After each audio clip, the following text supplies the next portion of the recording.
ኢትዮጵያ የአየር ኃይሏን በከፍተኛ ሁኔታ ማጠናከሯ ተሰማም። በተለይም ደግሞ ሐረር ሜዳ እየተባለ በሚጠራው ቢሾፍቱ በሚገኘው የባህር ኃይል ውስጥ መንደርደሪያዎቹ በከፍተኛ ሁኔታ ማስፋፊያ እንደተሰራላቸው የተገለጸ ሲሆን ጉዳዩን በሳተላይት ምስል ጨምረው ያብራሩ በርካታ የድረገጾች እንዳስረዱት ከሆነ ኢትዮጵያ አየር ኃይሏን በከፍተኛ ሁኔታ አጠናክራለች ነው የተባለው። የድሮን ምርቱን በከፍተኛ ሁኔታ በኢትዮጵያ ውስጥ ቀጥሏል። ዝርዝሩን ታደምጡታላችሁ። በሌላ በኩል የቀድሞው የአሜሪካ ፕሬዝዳንት ጆ ባይደን በአሁኑ የአሜሪካ ፕሬዝዳንት ትራምፕ ምክንያት ሀገራችን ጨለማ ውስጥ ገብታለች ሲሉ መናገራቸው መነጋገሪያ ሆኗል። በሌላ በኩል ትራምፕና ሩሲያ መካከል ያለው ውጥረት ቀጥሏል። ይሄውም ሩሲያ ግዙፍ የተባለና ገደብ የሌለሽ እንዲሁም ለወራት ጭምር በአየር ላይ የተምዘገዘገ መቆየት የሚችል አዲስ አይነት ሚሳኤል በትናንትናው ዕለት ማስተዋወቋን ተከትሎ የአሜሪካው ፕሬዝዳንት ምላሽ ሰጥተዋል። እርሳቸውም የጦር መርከቦቻችንና ሰርጓጅ መርከቦቻችንን ወደ ሩሲያ ድንበር ያስጠጋ ነው እኮ እጃችንን አጣጥፈን መቀመጣችንን ለማሳየት አይደለም ብለዋል። ውጥረቱ ተፋፍሞ ቀጥሏል። በዝርዝር የምታደምጧቸው መረጃዎች ይኖራሉ። በሌላ በኩል በተለያየ ጉዳይ ተታለው በማይናማር የሚገኙ ኢትዮጵያውያንን በተመለከተ የማስደምጣችሁ ይሆናል። እስከ ፍጻሜ ቆዩ። ዝርዝር መረጃውን አድምጡ ግብዣዬ ነው። ወደ መረጃዎቹ አለፍኩ። ሀገራችን አሜሪካ በትራምፕ ምክንያት ጨለማ ውስጥ ገብታለች ሲሉ የቀድሞው የአሜሪካ ፕሬዝዳንት ጆ ባይደን መናገራቸው ተሰማ። የቀድሞው የአሜሪካ ፕሬዝዳንት ጆ ባይደን በቦስተን ከተማ የህይወት ዘመን ሽልማት የተበረከተላቸው ሲሆን ይህንን ተከትሎ ባደረጉት ዘለግ ያለ ንግግር የወቅቱ የአሜሪካን ፕሬዝዳንት ዶናልድ ጄ ትራምፕን ተችተዋል። ሲናገሩም አሜሪካ ከተመሰረተች ጊዜ ጀምሮ በዓለማችን ላይ ጠንካራ ሐሳብ የሚያመነጭ መንግስት ነበራት በማለት ገልጸው ይህ ሐሳብ ደግሞ ከማንኛውም ጦር መሳሪያና ከየትኛውም አምባገነን የበለጠ ጠንካራ ኃይል ነበር ያለው ብለዋል።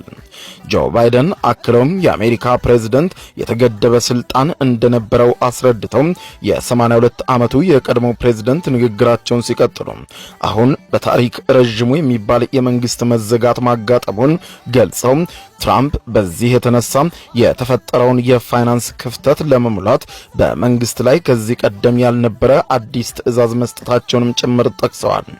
ባይደን ጨምረው ወዳጆቼ አሁን ሀገራችን ጨለማ ውስጥ መግባቷን መደበቅ አልችልም በማለት ገልጸው በትራምፕ ጨለማ ውስጥ የገባም ቢሆንም ወደ እውነተኛ ምህዋራችን መመለሳችን ግን አይቀርም።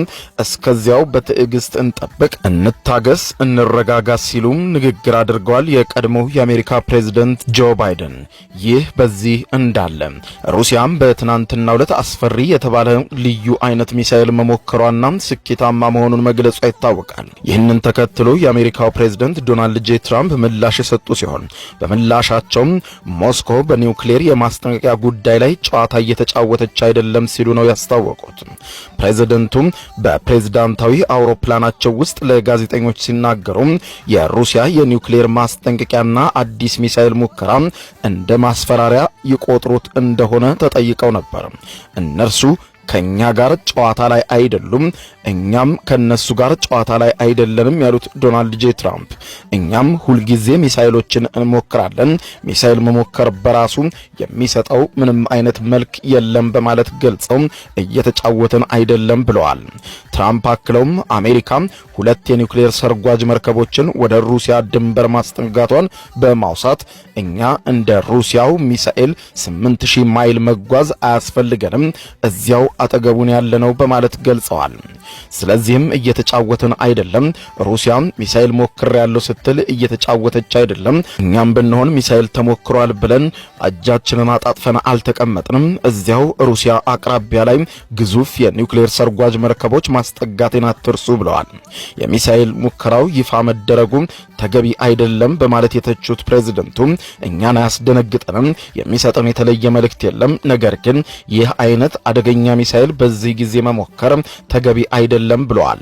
ፑቲን ሚሳኤል ከመሞከር ይልቅ ትኩረት ማድረግ የነበረበት በአንድ ሳምንት ማለቅ የነበረበት ጦርነት አሁን 4ኛ ዓመቱን ሊይዝ መሆኑና እዚህ ላይ ትኩረት ማድረግ ሲገባው እርሱ ግን አዲስና ውስብስብ መሳሪያ መሞከር ውስጥ ገብቷል። ይህ ደግሞ የሚያዛልቅ አይመስለኝም ብለዋል። ቡሬቬስትኒክ የተሰኘው ይህ የሩሲያ አዲስ ግዙፍ ሚሳኤል በትንሽ የኒውክሌር ኃይል ማመንጫ የሚሰራ ሲሆን ገደብ የለሽ ርቀት መጓዝ የሚችል በአየር ላይ ለወራት ጭምር በመቆየት ከማይገመት አቅጣጫ አቅጣጫ ጥቃት መፈጸም እንደሚችል የሩሲያ መከላከያ ሚኒስትር ማስታወቁን ተከትሎ የምዕራቡ ዓለም መገናኛ ብዙሃን የፊት ለፊት ገጽ ርዕስ አድርጎት ውሏል። በዚህ እንዳለ የሩሲያ ውጭ ጉዳይ ሚኒስትር ሰርጌይ ላቭሮቭ አውሮፓውያን በዩክሬን ምክንያት በአሜሪካ ላይ ጫና እያደረጉ ነው ሲሉ ተናግረዋል።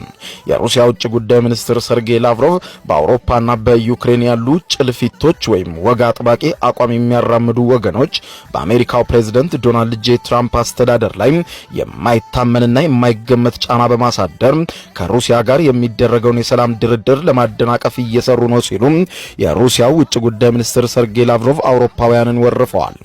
ሚኒስትሩ ይህንን የተናገሩት ለሃንጋሪው የዩቲዩብ ገጽ አልትራ ሃንግ በሰጡት ቃለ መጠይቅ ነው። እንደ ላቭሮቭ ገለጻ ከሆነ እነዚህ ወገኖች ጣልቃ ባይገቡ ኖሮ የዲፕሎማሲው ጥረት ከረጅም ጊዜ በፊት ውጤት ባይመጣ ነበረ። እነዚህ አካላትም ዋሽንግተን ላይ ጫና በመፍጠር በአሜሪካና ሩሲያ መካከል በየትኛውም ጉዳይ ላይ ትብብር እንዳይኖር ይፈልጋሉ ብለዋል። ላቭሮቭ አክለውም እነዚህ ጫና ፈጣሪ ወገኖች ፕሬዝዳንት ትራምፕ ቀደም ብለው ከነበራቸው አቋም እንዲንሸራተቱ እየገፏቸው ነው ብለዋል።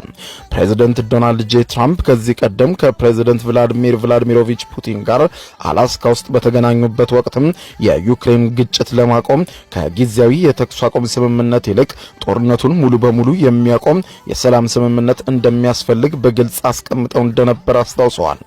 አሁን ላይ የአሜሪካ ንግግር ተለውጦ ከአፋጣኝ የተኩስ አቁም ውጪ ምንም አማራጭ ምንም ነገር የለም ወደሚል መቀየሩ በጣም ከፍተኛ የአቋም ለውጥ ነው ያሉት ላቭሮቭ ይህ የሚያሳየው አውሮፓውያን የትራምፕ አስተዳደርን እጅ ለመጠምዘዝ እየሞከሩ መሆኑን ነው ብለውታል። የሩሲያ አቋም ጦርነቱን ለዘለቄታው የሚፈታ መፍትሄ መፈለግ እንደሆነ የሚታወቅ ሲሆን በዩክሬንና ምዕራባውያን አጋሮቿ የሚጠይቁት አፋጣኝ የተኩስ አቁም ስምምነት ግን ዩክሬን ሰራዊቷን እንደገና ለማደራጀትና እንደገና ለማስታጠቅ ጊዜ እንድታገኝ የሚረዳ ስልት ብቻ ነው ሲሉ ውድቅ አድርገውታል። በሌላ ዜና የኢትዮጵያ አየር ኃይል የጀትና አውሮፕላን መንደርደሪያ ስፍራዎቹን ደረጃ በማሳደግ ተጨማሪ 1 ኪሎ ሜትር መንደርደሪያ መገንባቱንና የአየር ኃይሉን በከፍተኛ ሁኔታ ማጠናከሩ ተሰማ። የኢትዮጵያ አየር ኃይል ሐረር ሜዳ በተባለውና በቢሾፍቱ በሚገኘው የአየር ኃይል ጣቢያው ላይ የአውሮፕላን መንደርደሪያ ስፍራ ማስፋፊያ ግንባታ ማካሄዱ የተገለጸ ሲሆን ይህም የአየር ኃይሉን አውሮፕላን ማረፊያ በኢትዮጵያ ውስጥ ረጅሙ የአውሮፕላኖች መንደርደሪያ እንዳደረገውም ተመልክቷል። ቀደም ሲል 3.1 ኪሎ ሜትር የነበረው የኢትዮጵያ አውሮፕላኖች መንደርደሪያ አሁን በ1 ኪሎ ሜትር ጨምሮ ወደ 4.1 ያደገ ሲሆን ሐረር ሜዳ የተሰኘው አውሮፕላን ማረፊያ በሚል የተጠቀሰው የኢትዮጵያ አየር ኃይል አውሮፕላን ማረፊያ የማስፋፊያ ፕሮጀክት 820 ሜትር ወደ ደቡብ እንዲሁም 180 ሜትር ወደ ሰሜን አቅጣጫ እንዲሆን ሲደረግ በዚህም ከቦሌ ዓለም አቀፍ አውሮፕላን ማረፊያ ጋር ሲነጻጸር የ300 ሜትር ብልጫ እንዳለው የጠቆሙት የዚሁ የድረገጽ መረጃዎቹ የሐረር ሜዳ የአየር ማረፊያ ማስፋፋ ስራ ከመሰራቱ በፊት በኢትዮጵያ ረጅም መንደርደሪያ የቦሌ ዓለም አቀፍ አውሮፕላን ማረፊያ መንደርደሪያ እንደነበርም አስታውቀዋል። በተለይም አሁን ላይ ካለው ውጥረት አንጻር ኢትዮጵያ አየር ኃይሏን በምድር ላይ ባሉ ኢንፍራስትራክቸሮችም ሆነ በአየር ላይ ተዋጊ አውሮፕላኖቿንና ድሮኖቿን በማዘመን ላይ በከፍተኛ ሁኔታ እንደተጠመደች መገለጹ አይዘነጋም። በሀገር ውስጥ ሰው አልባ በራሪ አውሮፕላኖችን፣ ድሮኖችን ለቅኝትና ጥቃት ፈጻሚ የተለያየ አይነት ሞዴል ያላቸው በከፍተኛ ሁኔታ እያመረተች መሆኑን ጠቅላይ ሚኒስትር ዶክተር አብይ አህመድ ከወራት በፊት መግለጻቸው አይዘነጋም። በሌላ ዜና በርካታ ኢትዮጵያውያን ተይዘው በሚገኙበት የኬኬ በተባለው አማጺ ቡድን ካምፕ ውስጥ የማይናማር መከላከያ ኃይል በድሮን ጥቃት ማድረሱ መነገሩ አይዘነጋም። በኬኬ ካምፕ ውስጥ በእገታ ላይ የነበሩ ዜጎች ኢትዮጵያውያን ከወጡ በኋላ የማይናማር መንግስት የድሮን ጥቃት መፈጸሙን ነው የኢትዮጵያውያኑ ቤተሰቦች ጉዳዩን ተከታትለው ያስታወቁት። ኢትዮጵያውያን ከዚህ ቀደም ታግተው በዚያ ካምፕ ውስጥ እንደሚገኙ በሰፊው ሲዘገብ የነበረ ሲሆን በኋላም በማይናማር በማይናማር በሚገኘው በዚህ ካምፕ ውስጥ የማይናማር መከላከያ ኃይል በድሮን ከፍተኛ ጥቃት መፈጸሙ መዘገቡ ይታወቃል። አንዳንዶቹ ኢትዮጵያውያን ቤተሰቦች ኢትዮጵያውያኑ ልጆች ላይ ጉዳት ደርሶ እንዳይሆን ስጋት ያደረባቸው ሲሆን ሌሎች ደግሞ ኢትዮጵያውያኑ ጥቃት ከደረሰበት ካምፕ ወጥተው ወደ ሌላ ቦታ ከተዘዋወሩ በኋላ ነው የማይናማር መከላከያ ኃይል ጥቃቱን የፈጸመው በማለት ገልጸዋል። የድሮን ጥቃት ደረሰበት ከተባለው ኬኬ ካምፕ የቆየና ያሳለፍነው ረቡዕ ከዚያ የወጣ ኢትዮጵያዊ በበኩሉ ሲናገር በኬኬ ካምፕና በሌሎችም አካባቢዎች ከሰሞኑ የከባድ መሳሪያ ተኩስ እንደነበረ ገልጿል። አሁን በአንድ ሚሊታሪ ውስጥ 10 ኢትዮጵያውያን አለን። ያለንበትን ቦታ በስም አናውቀውም፣ ግን ማይናማር ውስጥ ነው። ካምፕ ውስጥ ተይዘው ያሉትም አሉ። ወደ ታይላንድ ለመግባትም ተቸግረናል። በመንግስት ከለላ ውስጥ መግባትና ወደ ሀገራችን መመለስ እንፈልጋለን ሲሉ አስታውቀዋል። ጉዳዩን በቦታው ካሉ ኤጀንሲዎች አጣርቻለሁ ያሉ አንድ መረጃ አቀባይ ደግሞ በጥቃቱ ኢትዮጵያውያኑም ሆኑ የሌሎች ሀገራት ዜጎች እንዳልተጎዱ ለቲግቫ ገጽ ነግረውታል። ጥቃቱ የተፈጸመው በካምፕ ውስጥ የነበሩ ሰዎች ከወጡ በኋላ ነው። በድሮን የፈራረሰው ቻይኖቹ የገነቡት ቦታ ነው። አንድም ኢትዮጵያዊ አልተጎዳም፣ የሌላ ሀገር ዜጋም አልተጎዳም ነው ያሉት። አካባቢው ካይን ስቴት እንደሚባል በዚሁ አካባቢ በአማጽያን በሚተዳደረው ኬኬ በተሰኘው ካምፕ ከሳምንት በፊት የማይናማር መንግስት አካባቢዎቹን ከአማጺዎቹ ለማስለቀቅ በሚል ወደ ካይን ዘልቆ በመግባቱ አማጺዎቹም ኬኬ ካምፕ ላይ ሲሰሩ የነበሩ ኢትዮጵያውያንና ሌሎችንም ዜጎች ከቦታው እንዲወጡ እንዳደረጉ አብዛኛው ኢትዮጵያዊም ወደ ማይዋዲና አቅራቢያ ሌሎች ከተሞችን መግባት እንደጀመሩም ተናግረዋል።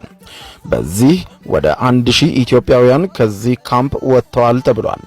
የሌሎች ሀገራት ዜጎችም ከዚሁ ካምፕ ውስጥ ወጥተዋል። ከዚያ በኋላ ነው የማይናማር መከላከያ ኃይል የድሮን ጥቃት በካምፑ ላይ የፈጸመው ብለዋል። ከኬኬ በመጀመሪያ ዙር 97 ኢትዮጵያውያን ወደ ሚኢሶት ወደ ተባለ ከተማ ከሁለት ቀናት በፊት ደግሞ 250 ኢትዮጵያውያን ወደ ታይላንድና ማይናማር ቦርደር በኤጀንሲዎችና በታይላንድ መንግስት እገዛ መሸጋገራቸውን አስረድተዋል። ቀሪዎቹን የማሻገር ስራ እየተሰራ መሆኑን ጠቁመው በተጨማሪም 14 ልጆችና 26 ልጆች ያሉበት ካምፕም አለ ብለዋል። ልጆቹ አደጋ ላይ ናቸው፣ ብዙዎቹ የአካልም የስነ ልቦናም ጉዳት ደርሶባቸዋል ሲሉም ገልጸዋል። የኢትዮጵያ የውጭ ጉዳይ ሚኒስትር ለኒው ዴይሊ አምባሳደር ደብዳቤ ቢጽፍ የኒው ዴይሊ አምባሳደርም ለማይናማር መንግስት ለአማጽያኑ ማስተላለፍ ስለሚችል 14ቱና 26ቱ ልጆች በቶሎ መውጣት እንደሚችሉ አስገንዝበዋል። በማይናማር በአጋቾች እጅ ወድቀው ከነበሩት በርካታ ኢትዮጵያውያን መካከል አሁንም በርካታ ኢትዮጵያውያን ወደ ሀገራቸው የሚመልሳቸው እንዲያገኙ ተማጽኗቸውን እንደቀጠሉ ተመልክቷል። የማይናማር ጦር ባለፈው ሳምንት አካሄደው በተባለው ኦፕሬሽን ላይ ከ2000 ሰዎች በላይ ማሰሩንም አስታውቋል። የማይናማር ጦር የቁማር የኦንላይን ማጭበርበሪያ የገንዘብ እጥበት ማዕከል በሆነውና በታይላንድ ድንበር አቅራቢያ በሚገኘው ኬኬ ካምፕ ባካሄደው በዚህ ዘመቻ 2198 ሰዎችን በቁጥጥር ስር አውሎ እንዳሰረ ገልጿል። በወቅቱ የኢንተርኔት ኃይል ተቋርጦ እንኳን ካምፕ ውስጥ ኢንተርኔት እንዳይቋረጥ ለማድረግ ጥቅም ላይ ሲውሉ የነበሩ 30 የስታርሊንክ የኢንተርኔት ሳተላይቶችም ተይዘዋል። ምንም እንኳን ዜግነታቸውን በይፋ ባይገለጽም ጦሩ ወንዶችን፣ ሴቶችን ካምፑን የሚጠብቁ አካላትንም አስሯል። ኬኬ ፓርክ በሚገኝበት ካይን ስቴት የማይናማር ጦር በብሔር የተደራጁ ታጣቂዎችና የተቃዋሚውን ፒፕልስ ዲፌንስ ፎርስ የሚፋለሙበትም ቀጠና ነው። በሌላ በኩል አሁንም ልጆቻቸውን ከማይናማር ወደ ኢትዮጵያ ያልተመለሱላቸው ወላጆች ልጆቻቸው ከሰሞኑ ከፍተኛ ችግር ላይ እንደወደቁ ተናግረው የኢትዮጵያ መንግስት አፋጣኝ መፍትሄ እንዲፈልግላቸውና ትብብሩን እንዲያደርግም ተማጽነዋል። አሁንም ልጆቻችን ማይናማር ውስጥ ናቸው። ከዚህ ቀደም በተሰራው ስራ ብዙ ልጆችን መጥተዋል። አሁንም መንግስት ትኩረት ተደርጎ ከዚህ ቀጠና ልጆቻችን እንዲመለሱ ትብብር ያድርግልን ሲሉ ጥሪያቸውን አቅርበዋል።